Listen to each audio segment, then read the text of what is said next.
Class 8 SST history chapter 3 next topic Britain turns to India. Britain ने India की ओर रुख किया। Face with the rising demand for indigo in Europe में indigo plant की जो डिमांड लगातार बढ़ती जा रही थी। The company in India look for way to expand the area under indigo cultivation. और जो कंपनी थी ईस्ट इंडिया कंपनी, वो केवल ये देख रही थी कि हम हमारे इंडिगो कल्टीवेशन यानी इंडिगो की खेती के लिए एरिया कैसे बढ़ा सकें। From the last decade of the 18th century, indigo cultivation in Bengal expanded rapidly and Bengal indigo came to dominate the world market। तो 18th सेंचुरी के लास्ट जो 10 साल थे उसके अंदर बंगाल में इसकी खेती काफ़ी बड़ी इंडिगो की, और वर्ल्ड मार्केट में इसे बंगाल इंडिगो के नाम से जाना जाने लगा। In 1788 only about 30% of the indigo imported into Britain was from India.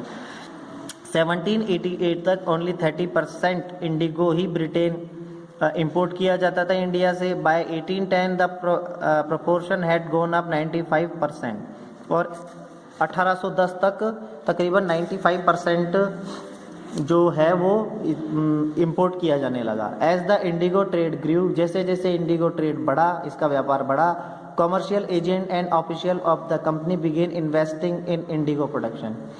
तो कंपनी के जो ऑफिशियल्स थे और जो कंपनी थी और जो व्यापारी थे, उन्होंने इसमें इन्वेस्ट करना स्टार्ट कर दिया। Over the year many company official left their job to look after their indigo business.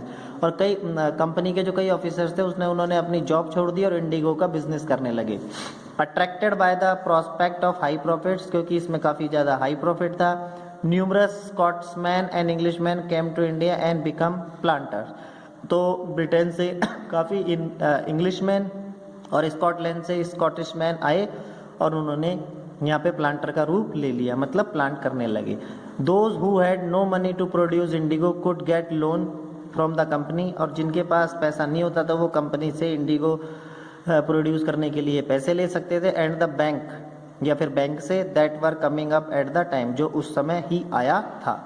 How was indigo cultivated, indigo कैसे कल्टिवेटेड होता था। There were two main system of indigo cultivation. यहाँ पे दो system थे Indigo cultivation के लिए। First है आपका निज और सेकेंड है ryoti. Within the system of nij cultivation में the planter produce indigo in land that the directly control. वो जो लैंड डायरेक्टली कंट्रोल में था वो उनके द्वारा प्लांट किया जाता था। ही आइदर बॉट द लैंड और रेंटेड इट फ्रॉम अदर जमींदार। तो या तो वो लैंड खरीदता था या वो रेंट पे लेता था किसी और जमींदार से। And produce indigo by directly employing hired labour, और डायरेक्ट एम्प्लॉय को हायर करके वह इंडिगो का प्रोडक्शन करता था। The problem with nij cultivation, अब निज कल्टिवेशन में क्या दिक्कतें थी। The planters found it difficult to expand the area under nij cultivation. Planters को काफ़ी इसको बढ़ाने के लिए काफ़ी कठिनाई हुई निज कल्टिवेशन में इंडिगो को। Indigo could be cultivated only on fertile land, indigo केवल फर्टाइल लैंड पे ही उग सकता था।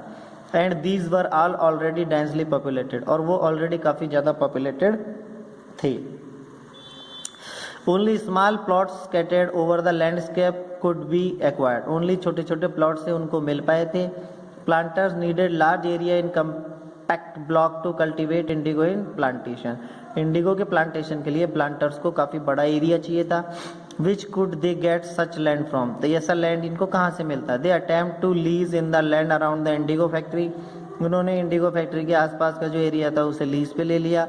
And evict the peasant from the area, और उनसे इविक्ट हो गए peasant from the area. But this always lead to conflict and tension, लेकिन ये काफ़ी झंझट और टेंशन वाला बात थी। Nor was labour easy to mobilise, कोई भी ऐसा लेबर नहीं था जो मोबिलाइज हो सके, घूम सके। A large plantation require a vast number of hand to operate, और इसके लिए बहुत सारे एम्प्लॉयज़ की ज़रूरत थी और वहाँ पे इतने एम्प्लॉयज़ नहीं थे। And labour was needed preciously at a time when peasant were usually busy with their rice cultivation, और लेबर जो थे उनको ये चाहिए था at the time when peasant were usually, तो पीजेंट जो और किसान थे वो उस समय राइस कल्टीवेशन में बिजी थे, तो इनको लेबर चाहिए थे बट वो नहीं मिल पाए। निज cultivation on a large scale also required many प्लफ and bullocks. निज कल्टीवेशन अगर बड़े नंबर पे किया जाता है तो उसके लिए बहुत सारे प्लफ यानी हल और बुलॉक्स यानी बैलगाड़ी चाहिए होती थी, यानी बैल और वो चाहिए होता था।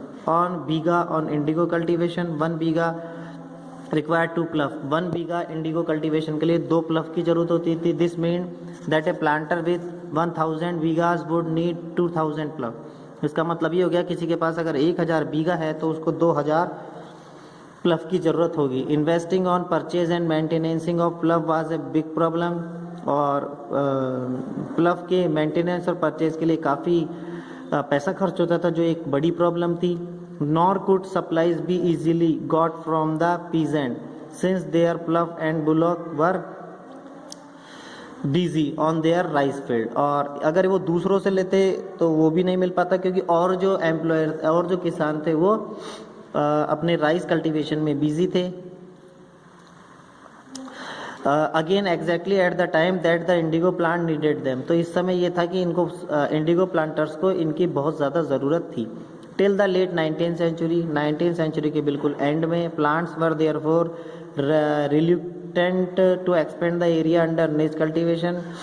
तो प्लांटर को जो है वो बढ़ाने के लिए एरिया तो चाहिए ही था। Less than 25% of land producing indigo was under this system. इस सिस्टम में 25% लैंड पे इंडिगो प्लांट किया जाता था। The rest was under an alternative mode of cultivation, the ryoti system, और बाकी जो था वो रेयोटी सिस्टम के अंतर्गत आता था।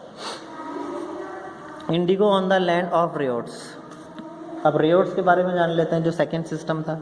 Under the ryoti system the planter force the ryots to sign a contract an agreement, satta जिसे एग्रीमेंट बोलते थे, उस पर इनको साइन करवाया जाता था। At time they pressurise the village headman to sign the contract on behalf of the ryots. और जो विलेज का हेडमैन होता था उसे प्रेशर करके उससे साइन ले लिए जाते थे। Those who sign the contract got cash advantage from the planter at low rate of interest to produce Indigo.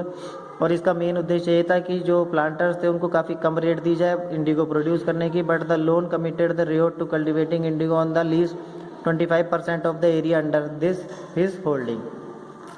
तो जो कमिटेड था रेयोट सिस्टम में, उसमें भी 25% जो भाग था, वो जो एरिया था वो इसके लिए होल्ड किया जा चुका था। The planter provide the seed and the drill. तो जो प्लांटर थे वो सीड और ड्रिल प्रोवाइड करते थे, while the cultivator prepared the soil, और कल्टीवेटर सॉइल प्रिपेयर करते थे। सो द सीड बीज बोते थे and look after the crop, और बाद में फसलों को देखते भी थे। When the crop was delivered to the planter after the harvest, जब प्लांटर को क्रॉप हार्वेस्ट के बाद डिलीवर कर दी जाती थी, a new loan was given to the रेयोट, एक नया लोन दिया जाता था। and the cycle started all over again, और वापस जो था यही साइकिल वापस चलता रहता था। peasant who were initially tempted by the loan soon realized how harsh the system was। लेकिन जब जो peasant थे, जो किसान थे, वो जब लोन में फंसते गए तो उन्हें पता चला कि वो तो ये कितना गंदा सिस्टम है। The price they got for the Indigo they produce were very low and the cycle of loan never ended. तो उन्होंने देखा कि इंडिगो का जो प्राइस था वो बहुत ज़्यादा था, और लोन का जो प्राइस था वो कभी एंड होता ही नहीं था। There were other problem too, ये भी एक बहुत बड़ी प्रॉब्लम थी। The planter usually insist that indigo be cultivated on the best soil in which peasant prefer to cultivate rice. तो जो इंडिगो प्लांट के लिए वही सोइल चाहिए थी जो राइस को कल्टीवेट करने के लिए चाहिए थी। Indigo moreover had deep root and it exhausts the soil rapidly. Indigo की जो डीप रूट्स होती थी जिसके कारण सॉइल से नमी चुरा ली जाती थी, मतलब ये ले लेता था। After an indigo harvest the land could not be sown with rice. Indigo harvest के बाद उसमें राइस को दोबारा नहीं उगाया जा सकता था, ये भी काफ़ी बड़ी प्रॉब्लम थी।